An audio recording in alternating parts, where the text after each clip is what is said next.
Hello and welcome to the BSB50820 Diploma of Project Management Student Information Session. With me today, I have Chief Academic Officer Iona McKinney. Iona, welcome. Hi James, great to be here. Excellent. Now, today we're talking about the Diploma of Project Management, and the first thing I'm going to do is hand on over to you to talk to us a little bit about the course outline and background. What are some of the key competencies that it delivers? And of course, where it fits in with respect to industry endorsement. Thanks, James. The Diploma of Project Management, as we deliver it here at Mentor Education, is a 12-month course, and it's delivered online with virtual classrooms, so classes in real time rather than pre-recorded webinars. And as it says here on the screen for everybody, it's mid-level qualifications, but it's really about real project management and all of the things that we do as project managers. And working as a project manager is one of the most diverse and complex jobs that we can possibly do. So we look at a whole range of things that sort of all meld into that complexity with this course. So we look at project scope and quality and time and costs. So how to create a project budget, how do we write a project scope, what's project methodology all about, and how do we choose the right method or the right way to go about our project. We also look at procurement and managing communication, because communication as a project manager is one of the core things that we do. The course also takes in continuous improvement. For most businesses, projects are created as part of the process of continuous improvement. So the business that we're working with or working for or wanting to work with and work for, and the business has had a good idea, a really great idea that's going to make a positive change. So a project is created from that idea, and that's what continuous improvement is all about in a business sense. We also look at managing human resources, so staffing projects. We also look at how we manage those staff. So in project management, we tend to take a human capital approach where we invest time in people to ensure that we have adequate resources, if you like, physical resources to get our projects done. So we look at project human capital and human resources and how we manage that. And we also look at those methodologies that I mentioned before. We go about different projects in different ways, and there's a range of different methods or ways that we can use to manage a project. So we take very, very much a deep dive into methodologies and project documentation, and throughout the duration of the course, we actually work with one or two projects, depending on which part of the course we're doing, and we actually develop a full suite of project management documentation that students are able to take with them from the course and utilise in the future in their new careers as project managers, or their ongoing career as a project manager or as a project officer, maybe a business analyst. Yeah. Excellent. And certainly the outcomes that are identified there are really closely aligned with what one would find themselves doing in a project management role in the real world. And then continuing on from that, and I think probably emphasis of that is that the course is in fact endorsed by the Australian Institute of Project Management. So for those who are tuning in, what does that actually mean? So an endorsement from the Australian Institute of Project Management is an indication for someone who's looking to study project management that the course is correctly all about project management, that it covers the requirements of the project management, or it includes the requirements of the project management book of knowledge, and that the students can assure themselves that the course is a real project management course, and it is actually at that technical level where we can confidently say that what we learn in the course is industry appropriate, and it's also job appropriate. Excellent. Now, with that in mind, let's do a bit of a deep dive into the units themselves. Okay, so specifically what units or subjects will we be exposed to throughout that 12-month period in order to deliver the competencies which we've just highlighted?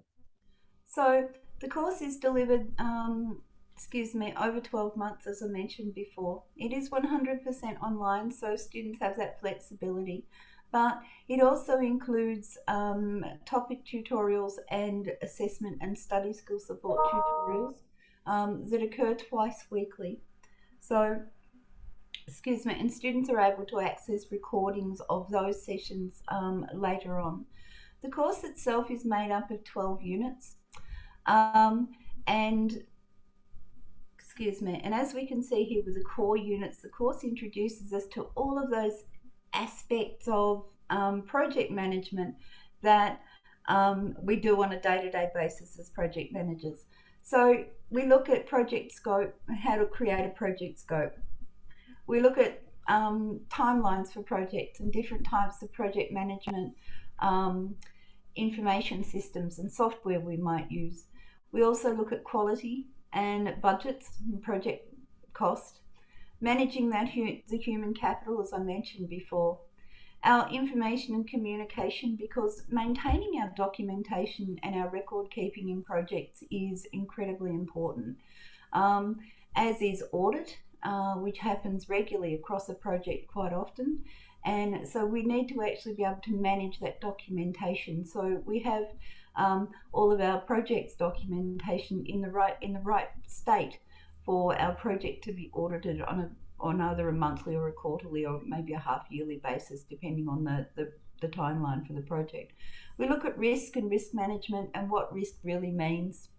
We also look at sustainability and how that relates to projects, and we take a very much a deep dive into environmental conditions and looking at sustainability, not just from a waste management or a site management perspective, but looking at the context in which our project will actually occur or is occurring out in the broader environment. And we take into that communities, and we take into that social responsibility as well.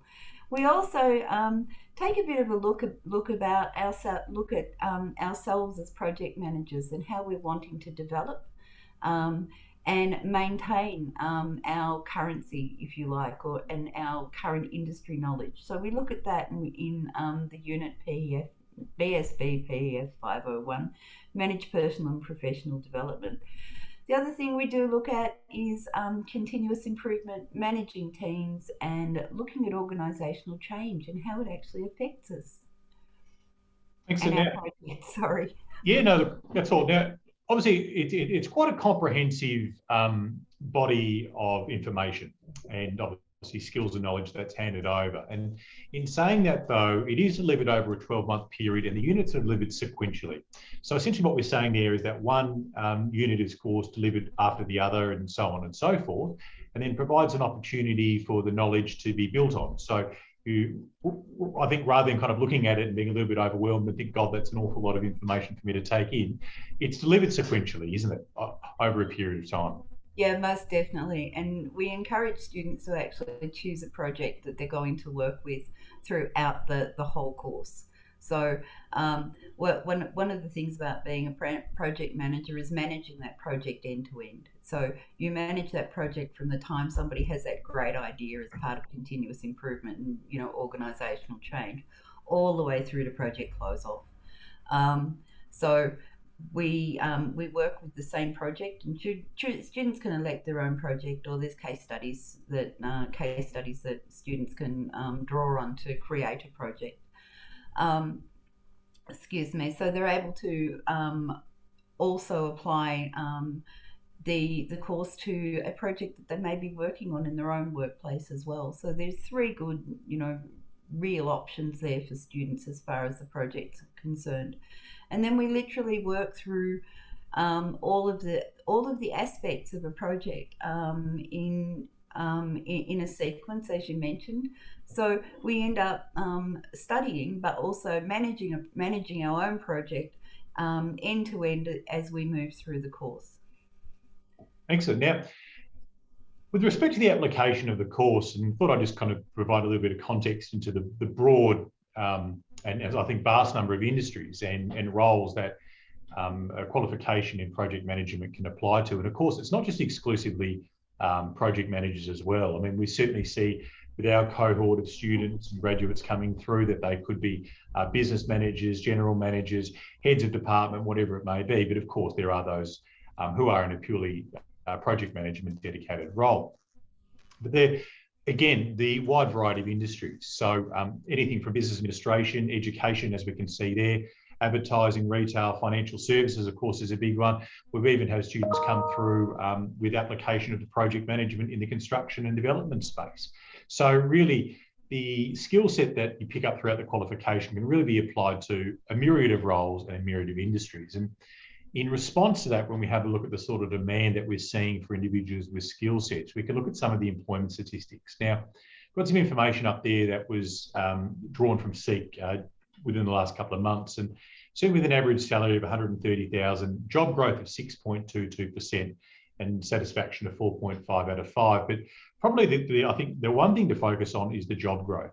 And the sort of demand that we're seeing for individuals with skills, knowledge, competency, and certainly qualifications in this area is growing as it continues to grow, as businesses find themselves with a regular need to respond to change in the external environment. And then in responding to that change, they're putting initiatives in place. And of course, running those initiatives and implementing those initiatives, more often than not, will come down to a project management function. So being able to take that initiative or that idea, put it together, manage its implementation, and that could be for a small business or it could be for a large organisation, is critical for the long-term success of an organisation, as it continually finds itself in a position and need to respond and evolve to what's going on in the environment in which it operates. Now, the learning materials themselves, what are we talking about? We're talking about textbooks, online articles, or a mix or a combination of all. Iona, over to you. Thanks, James. There's a very broad range of learning materials that students will access as part of this course. So yes, there are full textbooks are made available to students. There's also learner guides, activity booklets, self-directed learning activities, research tasks where we ask students to go out and explore a concept or explore a topic. There's the video. There's the I'll say that again. There's the live online classes, or the virtual tutorials as they're referred to here, which are both for topics in units that students will be looking at, as well as for assessment and study support that happen weekly. There's podcasts in some units. There's video, and of course there's the project management templates as well for the project management documentation. There's a lot of examples, if you like, that are provided as additional reading for students, so they're able to see, for example, policies, procedures, and there's also access to a simulated business as well, which students are able to use, or students are able to utilise if they wish, to create a project to complete the course. So as I said, there's a very, very, very broad range of learning materials that students access during this course. Excellent. And we talk about the simulated business, of course, which students can get exposure to in order to develop the work requirements that form part of the qualification. And certainly from the feedback that I've seen, the development of policies and frameworks and documentation that form part of the project management course has been applied to individuals' real workplaces and then continue to be used post-graduation or whatever it may be. So in working through the assessment task, which brings me to the next point, what opportunity is there for students to implement what it is that they're doing in their current workplace and build the assessment requirements, or certainly align their learning materials with what it is that they're doing in the real world? There's a very, very, very real option for students to be able to do this in this course. A number of students choose to, that are already employed, of course, choose to model their project on a project that may be happening in their workplace. Of course, we ask that it be de-identified, but students are able to develop their project's documentation, white papers, business use cases, their case study preparation, and a number of other tasks. So their project scope, their charter, their project schedule, project budget, even as part of the assessment tasks for those particular units of study. So commonly in an assessment, students would come across some short answer questions or some long answer questions, maybe some multiple choice. They may be asked to create a case study or respond to a case study that's been provided. There's a number of different project tasks which include those things, so creating project scopes, project charters, budgets, risk assessment, and risk plans and communication plans, and project close off as well. So they're all very, very much real project tasks that we would do as a project manager or a project officer in the workplace. Students that, of course, that don't have a workplace to draw on are able to access the simulated businesses and use those to create projects for, or they're able to access the case studies that are provided, and alternately they're able to use the case study examples that are provided to create a project that they're able to work with. So there's extensive project management documentation, as I mentioned, that we complete as part of our assessment process. We also look at creating a white paper and a business use case, which are very common business documents that we may be asked to provide at any time as a process of continuous improvement and strategic planning as a project manager. So assessment here at Mentor Education really is an extension of our learning.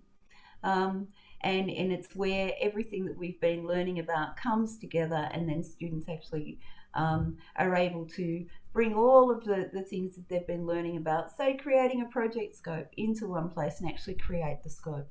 So it's not just about knowing, it's about doing, because as project managers, we must be doers. There is a lot of things that we must know and a lot of things that we must feel confident about.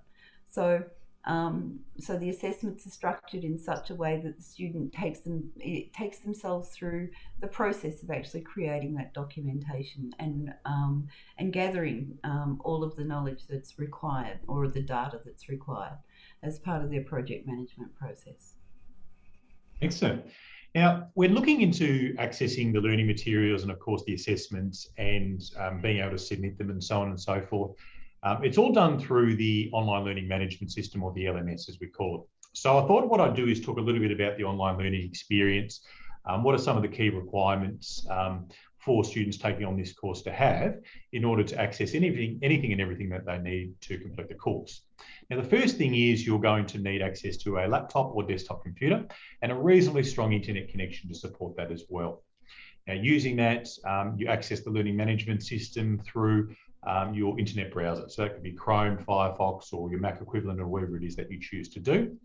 And then through there, you're inside the learning management system. One of the great things is everything that you need with respect to the learning materials is available through that single portal. So there's really no need to branch out too far, which makes it really simple, accessible, and really convenient as well. The other thing, of course, is you can access the portal 24 hours a day. So whilst the course is delivered over a 12-month period, it is self-directed and it is self-paced. So you might find that there are days, weeks or months where you have more time to dedicate to the course than others. So having that flexibility and, of course, that 24-hour accessibility is really beneficial to you. The other thing which is really important to mention is accessing the course itself and the learning materials from other smart devices. So it might be your phone, or it might be your tablet, or whatever it may be. And if you'd like to do your reading in bed or on the train or in transit or wherever it may be, you have that option to do that as well. But we do recommend, though, when it does come down to completing your assignments and putting those together, you, of course, use a laptop or desktop computer. Now, as we mentioned earlier, the course is delivered over a 12-month period. And throughout that period of time, you're exposed to a whole range of support, from really the very first day you inquire to the day in which you graduate and complete your qualification. So, give you a bit of an insight into what that looks like. Your first point of contact, more often than not, is the education advice team. What they'll do is they'll speak to you about the course itself, provide you all of the background information that you need, similar to what we're covering today, and also look at where it is you're currently at, where it is that you want to go, and of course, what's the most appropriate education solution from there. Upon then the next stage would be enrolling. And then throughout the enrolment process, you're then exposed to the student support officers team. So they'll help you with all of your login information. They'll help you with the enrolment process, any troubleshooting with the learning management system, should you have any. And then, of course, the third stage is exposure to the training and education team. So who will help you throughout the entire qualification with any questions you might have about the course material, deeper understanding, or even the assessments themselves. Now, these support functions are available from 9 to 5, Monday to Friday, Melbourne and Sydney time, and directly by the phone or via email as well. But that's not to say that certainly when it comes to the training and education support, it doesn't necessarily end there. Iona, talk to us a little bit about the support functions that's offered to students throughout the qualification process. Thanks, James. For students that really require or they just want to ask a question, they just want to talk to us about how to get started, they want to talk about an assessment task because they're unsure. The students are always able to book an appointment with the educators and trainers for the course. And that appointment is usually at a mutually agreeable time. In as much as our support hours are 9 to 5, we find that some students, of course, are unable to attend appointments at that time. So we will work with the student to establish what's a mutually agreeable time. Excuse me. So students are able to not just book a call one-to-one. Students are able to work with their educators and trainers in this way. They also have direct email access through the service at mentor.edu.au email with their trainers and educators, so they're able to contact via the student support team their trainers and educators for the course, who are very, very happy to assist them in any way they possibly can. There's other supports that we have available for students because we understand that life and stuff happens. So sometimes we as students might need to take a break, we might need a course extension, we might need to resubmit an assessment task that we've been asked to rework because that's what our educator has requested of us. So those things are all there to support students in their study journey. And as I said before, it's a simple matter of letting our wonderful student support team know that you do have a need. And really, I can't encourage people enough at any time to just let us know, just talk to us. It's better than holding off and thinking, no, I've now lost 6 months because life happened and I feel like I'm really behind in my course. So please, always just shout out. We're more than happy to work with anybody, any student, to support them to find solutions to whatever challenges they're having with their studies. Excellent. Now, I've put together a series of questions that we often get asked, and I thought what I'd do is I'd go through those. And the first one is, can I get government funding? And the short answer to that is no. All of our courses are self-funded by the students themselves, or quite possibly their employees in some cases. But the other option, of course, we've got is payment plans. Okay, so if you'd like to draw out the enrolment fee over a period of time rather than upfront, then of course that option is available to you by way of a payment plan. With respect to starting, you can start at just about any time. So what we say, look, if you can get enrolment into us by 4 p.m, there's a good chance that you'll be up and running that night, or certainly that day. Also, as it is self-paced, and going back to this idea where we've talked about the virtual classrooms and tutorials. Now, the virtual classrooms and tutorials which will cover assessment support, run each and every week, covering a different unit each and every week. So you have an opportunity, of course, to jump into those live, which gives you a great opportunity not just interact directly with your educator, but also with your other classmates and students as well. So it's a really nice online learning forum. I think it really is a classroom. Now, the reason I bring that up, though, is that you do get access to all of the previous recordings of prior lectures and assessment support sessions. So if you do miss a lecture 1 week, no dramas, of course, you can go back and get access to the previous recordings and certainly ones prior to that also. Now, with respect to, is it all included? Yes, it is. So anything and everything that you need, from the access to learning management system to the learning materials themselves, and of course the assessments, yes, it's all included. And one thing to actually point out there as well, as Iona said, look, when it comes to support, there really isn't a shortage of it. And in the event that perhaps you are required to resubmit an assessment for one reason or another, there's no additional charges for that at all. Same as if you do need to suspend your course for a period of time, and the term that we often use is life happens. And I think quite a vast number of our students are actually working full-time while studying or running a family and studying at the same time. So kind of understand that there can be a need for that flexibility when it comes to working through your qualification and sometimes putting things on hold so that you can manage and juggle all your commitments at the one time. So if you do need to suspend your course for a period of time, there's no additional charges for that. So that enrolment fee that you pay covers anything and everything that you need to complete and, of course, qualify from the course itself. The difference between study options, we do have access to 100% self-directed learning. We've got self-directed learning with access to the virtual classrooms, tutorials, and assessment support sessions. So usually by default, what we do is we recommend that you do take advantage of the live classroom experience, to obviously get a deeper understanding of the course, really helps you engage with the online learning process. And of course, there's an opportunity to develop relationships, not just with your educator, but also your fellow students and cohort as well. The course is nationally recognised in all states and territories around Australia. There are no prerequisites, so it's an open entry course, but we do recommend that you have a reasonable grasp of the English language, basic literacy and numeracy skills. And with how long do people usually take to finish? Look, 12 months is a really good time frame to work towards. Have that 12-month period in your mind as the most appropriate time. Now, with respect to mentor education itself, we've been around for 17 or over 17 years now.